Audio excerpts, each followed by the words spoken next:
Right then folks, let's talk ready tied hook lengths, okay?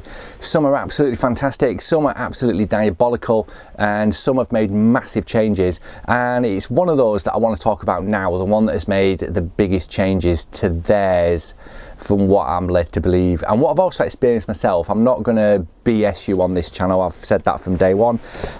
So let's talk about the Guru QM1 ready tied hook lengths for the method feeder, okay?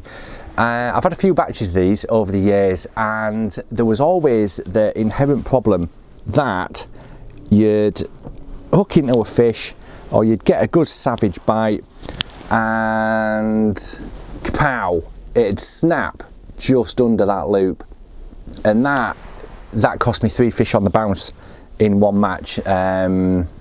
3 years ago I think it was now, and I vowed never to use them again, and I didn't. But the QM1 hook is unbeatable for method feeder work, so I started tying my own.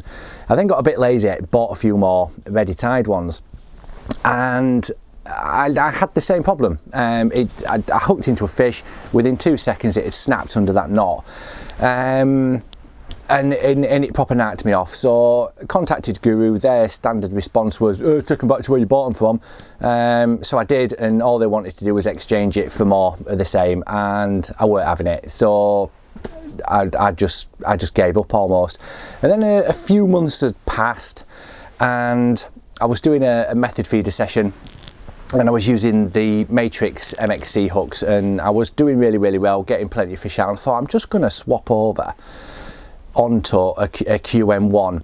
Now, bearing in mind, the reason I'd done that is because I'd changed how I fish the method feeder, and since I've done that, I've not had any issues with the QM1s ready tied at all.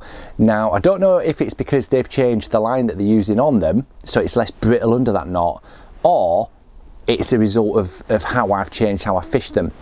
Now, you might be thinking, well, you know, your method feeder is pretty simple, how can you change what you do? I made 2 changes basically. First one was on the feeder, okay?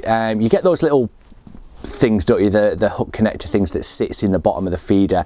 I found them to be quite loose, so what I do now is I use a longer swivel with a snap link, and I bury it up the tube so it becomes more of a semi-fixed rig, because on the method feeder they're hooking against the weight of the feeder, nothing else. A lot of people set it up and they have the tips so tight thinking that that's going to help with the hookups, and it doesn't. If you watch any underwater footage of carp anglers, it's the lead that causes that hook basically to get in the mouth and hook up, basically, is what I'm trying to say, like a dumbass. The weight of the feeder causes that. It's not the tension on the main line, which is what I was doing as well. So I've started now, rather than fishing with quite a bend on the tip, I'll have it just with a slight curve on. And if you've seen any of the videos that I've done recently where I've been on the feeder, I've just got a slight bend in the tip, and the line isn't pulled tight really, because all I want to do is tighten up lightly to that feeder, because the feeder with the swivel inside it becomes semi-fixed, and as soon as they pick that bait up, the feeder's going to move, it's going to pull the hook in, and you're hooked up. And since I've made those 2 little changes, I've not had any problems at all with those hook lengths snapping. Now, I know loads of people have had the same, because when I've mentioned it on the page before, people have gone, oh, I'll never use them again. But don't give up on it, do you know what I mean? Just try a couple of little changes and see, and it will make a massive difference. So yeah, there you go. Just with a couple of little tweaks, you can prevent that happening, basically. So not necessarily anything that Guru have done, just by changing the way that I've approached it, and with a little bit of extra thought has meant that I don't have that issue again. So hopefully, with a combination of me doing that, Guru have maybe changed the line, or how they're actually finished in the factory, who knows.